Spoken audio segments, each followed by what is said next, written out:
네, 아름다운 참여 준비해 주신 우리 찬양대 여러분께 감사드립니다. 우리 노지호 학생 잠시 일어나 주겠어요?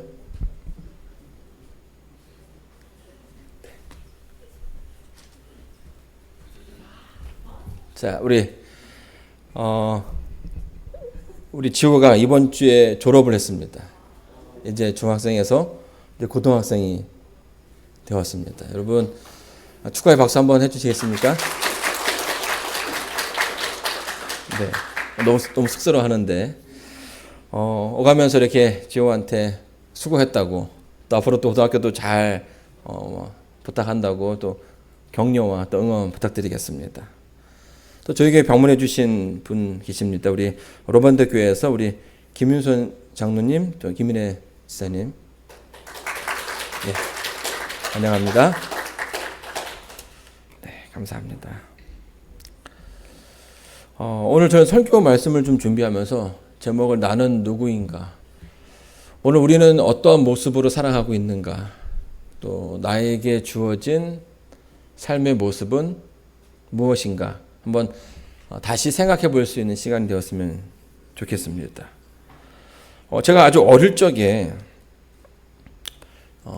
이 먼 나라 이웃 나라라는 그 만화 역사책을 보았습니다.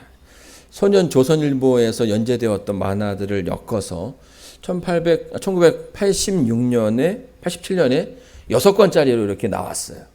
근데 그때 이제 제 기억으로는 이 책은 좀 잘 사는 집 아이들한테는 있더라고요. 그래서 이제 친구 집에 가면 그 책을 이렇게 열심히 봤던 기억이 있습니다.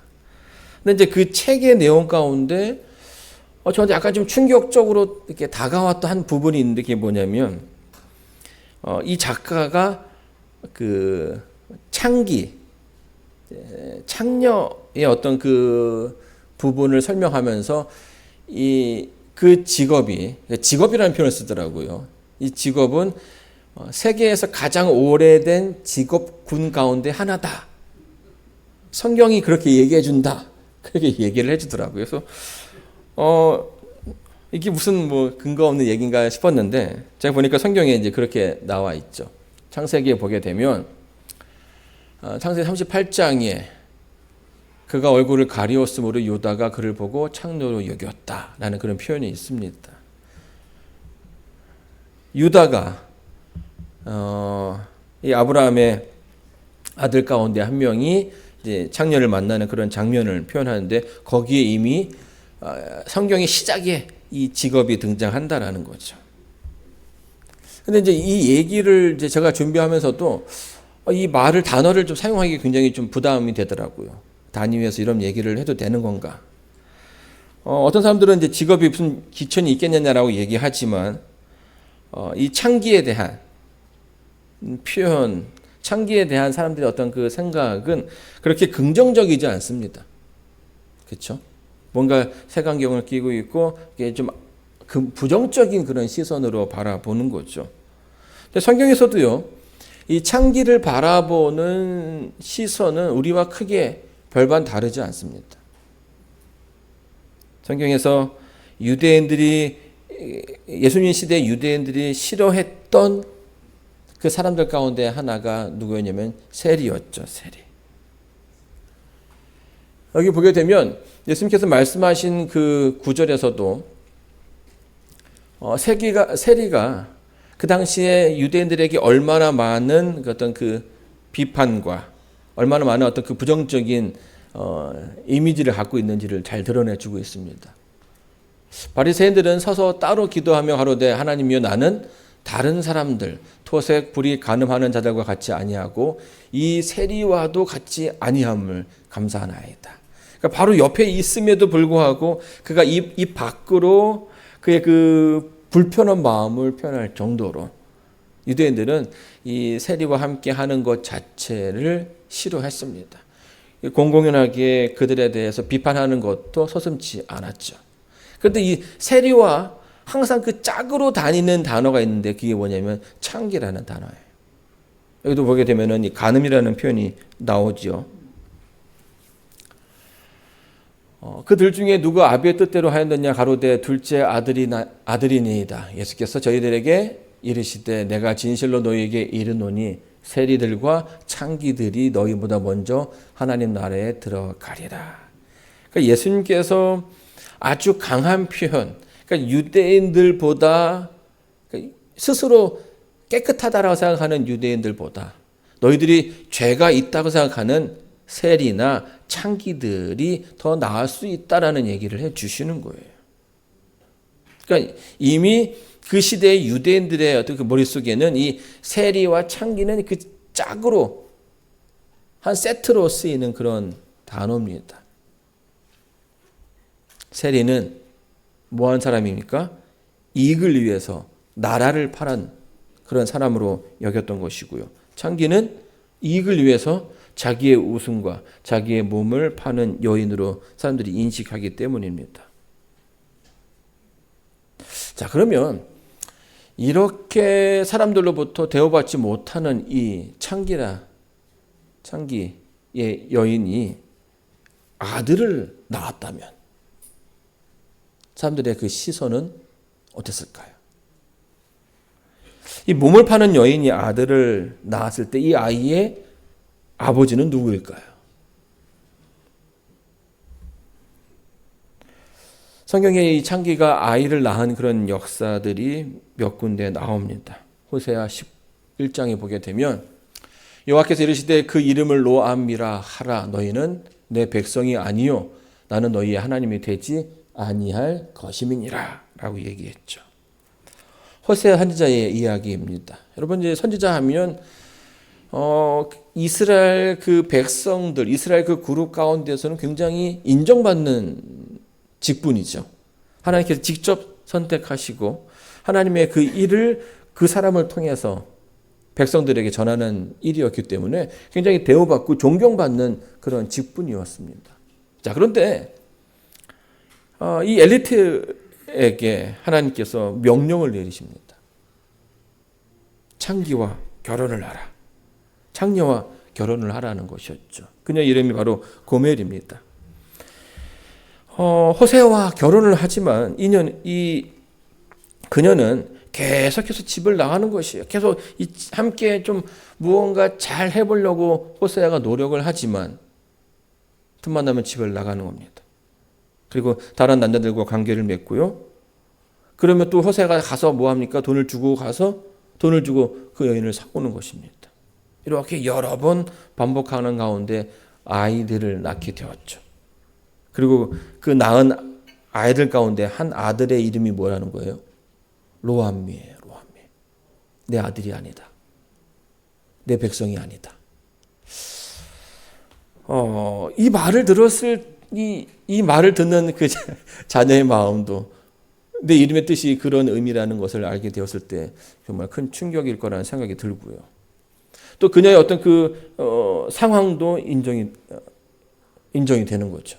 과연 이 아이의 아빠는 내가 맞는가? 누구인가? 이런 생각을 할 수 있다라는 것입니다. 하나님께서 아주 이 괴상한 이름을 주신 이유가 있죠. 이 상황을 통해서 뭘 말하고자 하는 것입니까? 그 당시 이스라엘 백성의 그 영적인 상태가 이렇다라는 것을 말하고자 하는 것이에요.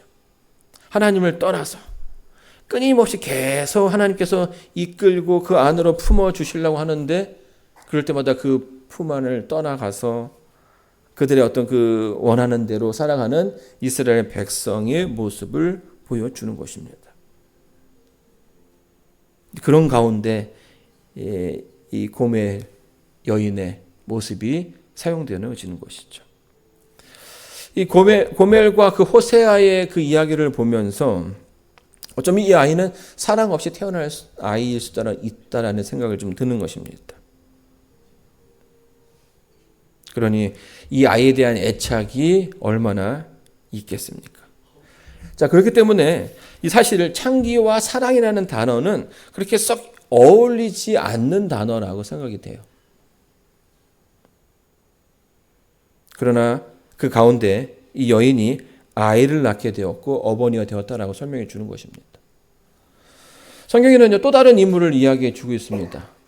창기이지만 아들을 낳은 여인. 열왕기상 3장에 보게 되면 이 두 창기의 모습이 나옵니다. 그때 창기 두 계집이 왕에게 와서 그 앞에 서며 한 계집은 말하되 내 주여 나와 이 계집이 한 집에서 사는데 내가 저와 함께 집에 있으며 아이를 낳았더니 나의 해산한 지 3일에 이 계집도 해산하고 우리가 함께 있었고 우리 둘 외에는 집에 다른 사람이 없었나이다. 그런데 밤에 저 계집이 그 아들 위에 누움으로 그 아들이 죽으니. 여러분 이 장면은 아주 유명한 그 솔로몬의 재판하는 장면입니다. 세기의 재판이죠. 재판을 은혜한 사람은 2명이었습니다. 그들의 신분은 몸을 파는 창기였죠. 두 어미가 두 창기 모두 사내 아이를 가진 이제 갓 태어난 사내 아이를 가진 그런 어미였습니다. 근데 하루는요. 이 여자가 잠을 험하게 자다가 아이를 뭉개서 아이가 질식사하게 된 것이죠. 근데 그 어미가 보기에 그 창기가 보기에 너무 슬픈 거예요. 너무 슬퍼서 막 이렇게 울고 있는데 생각해 보니까 옆에 아들이 하나 더 있는 거예요. 그래서 어떻게 합니까? 나름 묘수라고 생각했는지 모르겠지만 그 아이를 죽은 아이를 저쪽의 여인에게 주고 그 산 아이를 자기가 데리고 간 거예요. 자, 그런데 이제 이 늦잠을 자던 이 창기가 일어나서 봤을 때 자기 아이가 죽은 것을 발견하게 됐죠. 근데 모든 어머니들은 이 아이가 내 아이가 인지 아닌지를 구별할 수 있는 것입니다. 그래서 이게 이제 시비가 된 거죠. 신랑이를 하다가 도저히 자기의 능력을 해결할 수 없으니 뭐 한 겁니까? 재판을 해달라고 거기까지 오게 된 것입니다. 이 재판, 이날 있었던 이 재판의 목적은 무엇입니까? 살아있는 이 아이의 어미가 누구인지를 밝혀내는 거예요. 근데 이게 이제 오늘날 같으면 큰 문제가 되지 않습니다. 뭐 혈액형 검사를 할 수 있을 거고요. 뭐 DNA나 뭐 유전자 검사를 통해서 충분히 그 외적인 증거를 확인할 수 있고 그것으로 판결을 내리기가 너무 용이하다라는 거죠. 그런데 이 재판은 그럴 수가 없어요. 이미 지금으로부터 너무나 오래 전에 있던 재판이기 때문입니다. 그래서 왕이 잠시 고민하더니만 판결을 내리죠.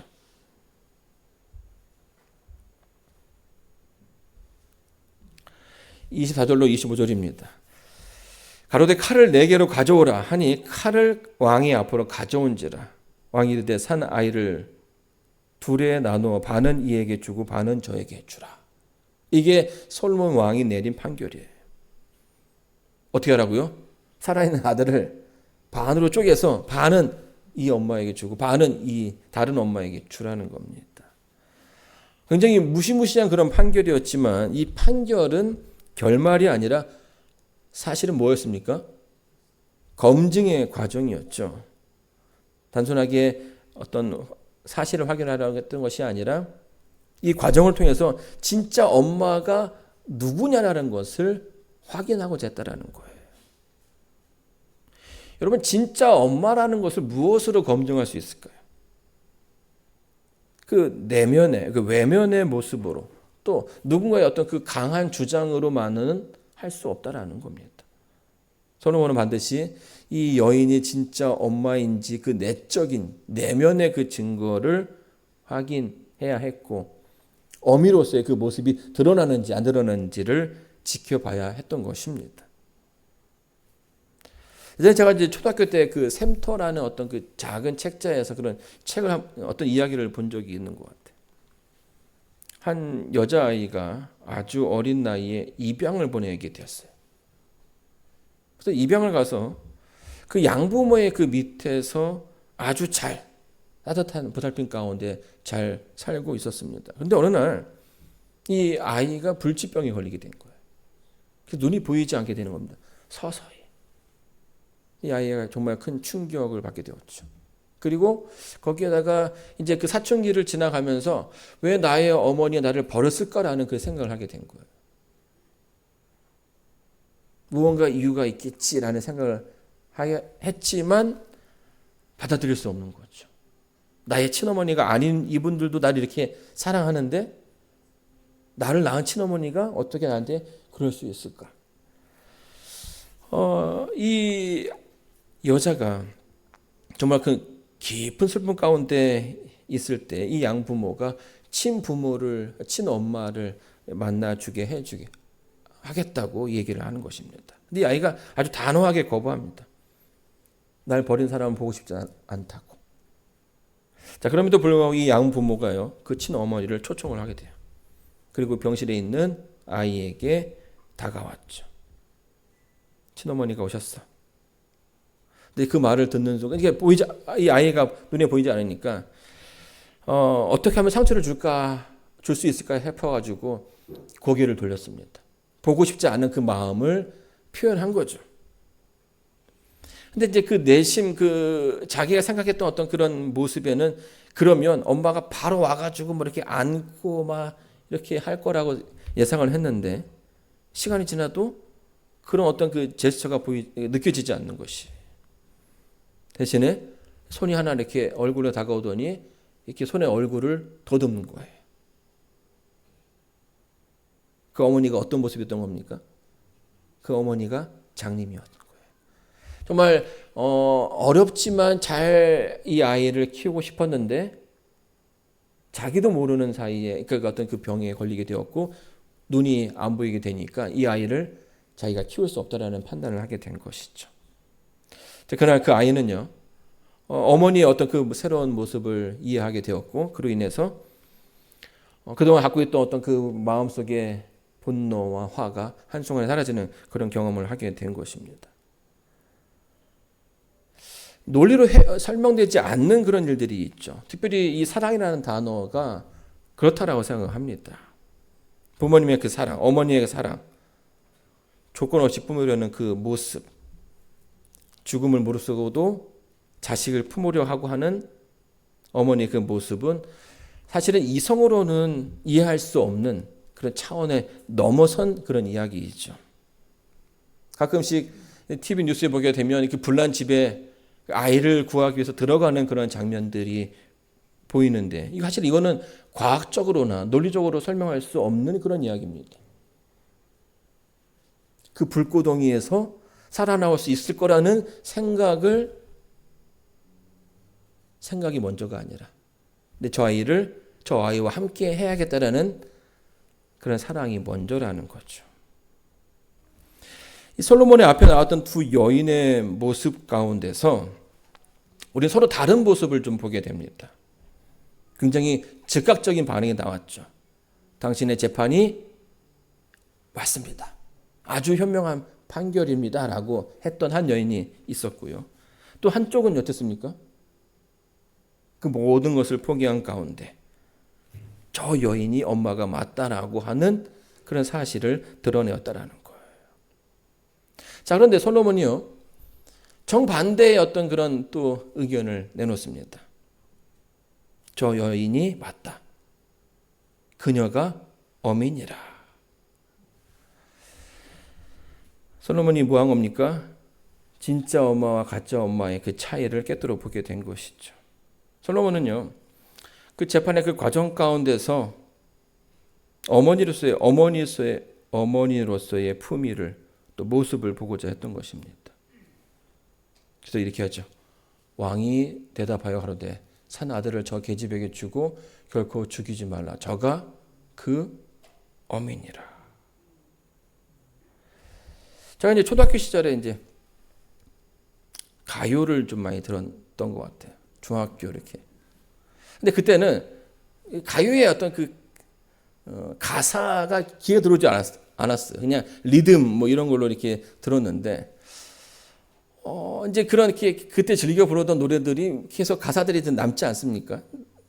좀 한 30대 이렇게 미국에 뭐 와서 보니까 이제 그런 가사들이 이해가 되는 거예요. 왜 이런 가사를 썼는가? 근데 근데 그런 가사 가운데 또 하나 이해되지 않는 가사가 뭐였냐면 이런 가사였습니다. 사랑하기에 떠나신다는 그 말 나는 믿을 수 없어. 사랑하면 왜 헤어져야 해? 그 말 나는 믿을 수가 없어. 그래서 이게 사랑한다면 떠날 수 있다라는 건가 없다라는 건가 이제. 근데 이제 가끔씩 내가 사랑하기 때문에 떠나야 한다라는 그런 얘기를 하지 않습니까? 근데 왜 가는가? 이해가 안 됐는데 정말로 사랑하면 떠날 수도 있다는 생각이 드는 것입니다. 자기 아들이기에 그 재판까지 불사했던 그 어머니가 왜 이렇게 쉽게 아들을 포기하려 하는가? 왜 사랑한다면서 사랑하면서 지키고자 했다면서 떠나가는가? 내 사랑의 고집이 그 아들에게 죽음을 가져다 준다면 어미는 그 사랑을 포기할 수밖에 없는 것이죠. 사랑은 구속이 아니라 자유이기 때문입니다. 솔로몬은요, 비록 창기이지만 사람들로부터 이렇게 비판받고 이렇게 멸시받고 무시당하는 그런 여인이지만 그 여인의 그 모습 가운데서 그 스며 나오는 어머니의 모습을 발견하게 되었던 것이. 비록 웃음을 파는 여인이었지만 그도 역시 그 어머니로서의 그 모습이 있음을 발견하게 된 것입니다. 이 김춘수 시인의 꽃이라는 시가 있습니다. 내가 그의 이름을 불러주기 전에는 그는 다만 하나의 몸짓에 지나지 않았다. 내가 그의 이름을 불러주었을 때 그는 나에게로 와서 꽃이 되었다. 내가 그 이름을 불러준 것처럼 나의 이 빛깔과 향기가 알맞는 누가 나의 이름을 불러다오. 그에게로 가서 나도 그의 꽃이 되고 싶다. 우리들은 모두 무엇이 되고 싶다. 나는 너에게, 너는 나에게, 나는 너에게 잊혀지지 않는 하나의 눈짓이 되고 싶다. 여러분, 여기서 우리가 이제 중요하게 여겨야 할 것은 정말 그녀의 모습이 무엇이냐는 것이에요. 그녀는 누구였습니까? 성경은 이제 그녀의 그 이야기 시작에는 창기라고 표현해 주고 있다는 거예요. 두 창기. 그런데 솔로몬은 그녀를 뭐라고 불러줬습니까? 어미라고 불러주고 있는 것이에요. 비록 사람들의 인식은 그녀를 다른 모습으로 보고 있지만 솔로몬은 그 가운데 어머니의 모습을 발견하게 되었고 그녀의 이름을 불러주었습니다. 저는 이제 솔로몬의 이 재판을 보면서 문득 이런 생각을 좀 해보게 되었습니다. 과연 나는 누구인가? 나는 어떤 모습으로 이 세상을 살아가고 있는가? 이렇게 자문하는 이유는요. 오늘날 이 주변에서 들리는 여러 많은 뉴스들을 보게 되면 그들의 그 삶이 자기의 직분이나 자신의 그 직책을 설명하지 못하는 이들이 너무나 많아졌기 때문이에요. 뉴스를 보게 되면 뇌물을 받고 판결을 왜곡하게 하는 판사의 모습이 뉴스가 등장하기도 하고요. 또 사람의 어떤 그 생명을 살리는 의사가 자신의 그 이익을 위해서 해서는 안 되는 의료 시술을 하는 이들의 모습도 등장하고 있습니다.